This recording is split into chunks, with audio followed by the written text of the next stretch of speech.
آئیے ابھی اسباب نزول کی مختلف قسمیں ہیں، اس کو جاننے کی کوشش کرتے ہیں۔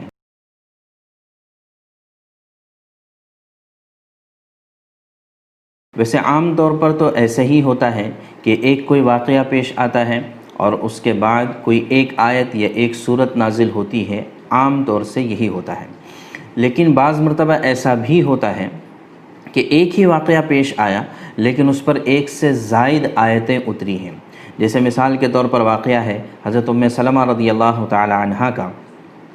یہ اللہ کے نبی صلی اللہ علیہ وسلم کی خدمت میں پہنچی اور ایک سوال اور دل کی بات عرض کی کہ کیا بات ہے کہ قرآن میں صرف مردوں کا ذکر آتا ہے، عورتوں کا الگ سے ذکر نہیں آتا۔ اور یہ سوال آج بھی اٹھایا جاتا ہے کہ اسلام صرف مردوں کا ذکر کرتا ہے، قرآن مردوں کا ذکر کرتا ہے، عورتوں کا تذکرہ نہیں ہے، اور اس کے ذریعے سے یہ بات کہنے کی کوشش کی جاتی ہے گویا کہ اسلام عورتوں کے مرتبے کو گھٹاتا ہے اور مردوں کے مرتبے کو بڑھاتا ہے۔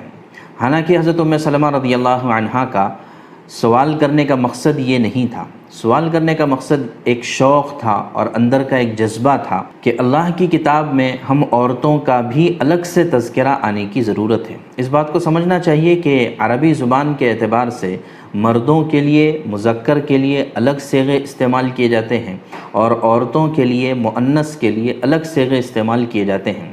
لیکن یہ بھی ایک قاعدہ ہے، یہ بھی ایک ضابطہ ہے، جب کوئی عمومی جملہ بولنا ہے جس میں مرد عورتیں دونوں شامل ہو تو مردوں والا صیغہ مذکر کا صیغہ استعمال کیا جاتا ہے۔ مثال کے طور پر یا ایھا الذین آمنوا، قرآن کریم میں تقریباً 89 مرتبہ اس جملے کا استعمال کیا گیا ہے، جس کا ترجمہ ہے اے وہ لوگ جو ایمان لائے۔ تو آمنو کا جو لفظ اور صیغہ ہے یہ مذکر کے لیے ہے، مردوں کے لیے استعمال ہوتا ہے، لیکن اس میں عورتیں بھی داخل ہیں، اس لیے کہ قرآن کا یہ جو خطاب ہے مردوں اور عورتوں دونوں کو ہے۔ تو بہرحال حضرت ام سلمہ رضی اللہ عنہا کے سوال کرنے کا مقصد یہ تھا کہ عورتوں کا الگ سے بھی ذکر آ جائے تو ہمیں اور زیادہ خوشی ہوگی۔ تو حضرت ام سلمہ رضی اللہ عنہا کے شوق کو دیکھتے ہوئے اللہ تبارک و تعالیٰ نے قرآن کریم کی 2 آیتیں نازل فرمائیں۔ ایک سورہ آل عمران کی فاستجاب لهم ربهم انی لا اضیع عمل عامل منکم من ذکر او انثی، اور اسی طرح سورہ احزاب کی ان المسلمین والمسلمات والمؤمنین والمؤمنات، لمبی آیت ہے کہ یہ دونوں آیتیں حضرت ام سلمہ رضی اللہ عنہا کے سوال پر نازل ہوئیں۔ اسی طرح شان نزول کی ایک قسم یہ ہے کہ کسی ایک واقعے پر پوری صورت بعض مرتبہ نازل ہوئی اور بعض مرتبہ ایک آیت یا چند آیتیں نازل ہوئیں۔ چنانچہ 90 پارے میں سورہ انفال ہے، یہ مکمل غزوہ بدر کے پس منظر میں نازل ہوئی ہیں۔ اسی طرح 28ویں پارے میں سورہ حشر ہے، یہ بنو نذیر مدینہ کا ایک یہودی قبیلہ تھا، اس کے سلسلے میں نازل ہوئی۔ 26ویں پارے میں سورہ فتح، یہ صلح حدیبیہ کے سلسلے میں نازل ہوئی۔ تو غرض یہ کہ بعض صورتیں ایک ساتھ نازل ہوئی ہیں، ایک ہی واقعے کے پس منظر میں نازل ہوئی ہیں، اور بعض مرتبہ ایک ہی واقعے اور پس منظر کے بعد ایک آیت یا چند آیتیں نازل ہوئی ہیں۔ جیسے مثال کے طور پر سورہ احزاب ہی کی آیت ہے من المؤمنین رجال صدقوا ما عاہدوا اللہ علیہ فمنہم من قضى نحبہ ومنہم من ينتظر، کہ ایمان والوں میں سے کچھ باہمت لوگ، جواں مرد لوگ ایسے ہیں کہ اللہ سے جو انہوں نے وعدہ کر دیا اس کو پورا کر کر دکھایا، یعنی اپنی جان دینے کا وعدہ کیا تھا اس کو پورا کر دیا، کچھ پورا کر چکے ہیں اور کچھ انتظار میں ہیں۔ حضرت انس رضی اللہ تعالیٰ عنہ فرماتے ہیں کہ یہ آیت کریمہ میرے چچا کے سلسلے میں نازل ہوئی، جن کا نام حضرت انس بن نضر تھا۔ بدر کی لڑائی میں یہ شریک نہیں ہو سکے، اس چیز کا ان کو بڑا غم تھا۔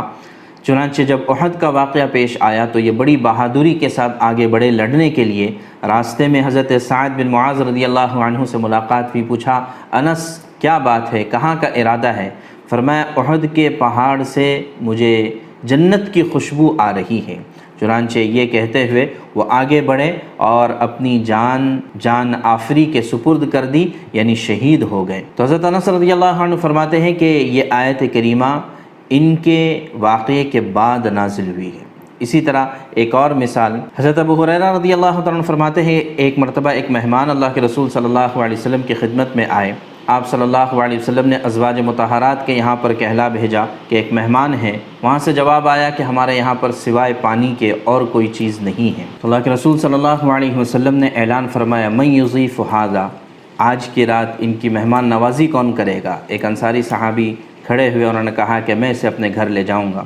چنانچہ گھر لے کر گئے اور بیوی سے کہا کہ مہمان رسول کو لے کر آ رہا ہوں۔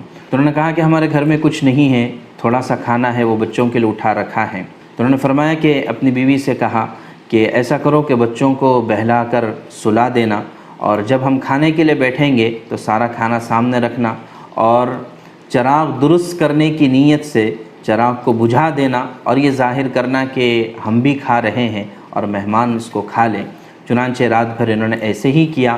ماننے والے لوگ تھے، بیویاں بھی ماننے والی تھیں اور مہمان نوازی کا جذبہ رکھتے تھے اپنے اندر، چنانچہ ایسے ہی کیا۔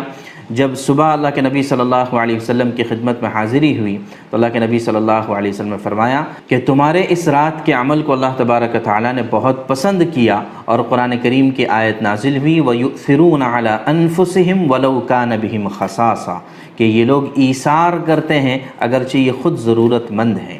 تو ان دو مثالوں سے آپ کو سمجھ میں آ گیا ہوگا کہ شان نزول کسے کہتے ہیں اور سبب نزول کسے کہا جاتا ہے۔ امید ہے کہ آپ کو یہ ویڈیو پسند آیا ہوگا۔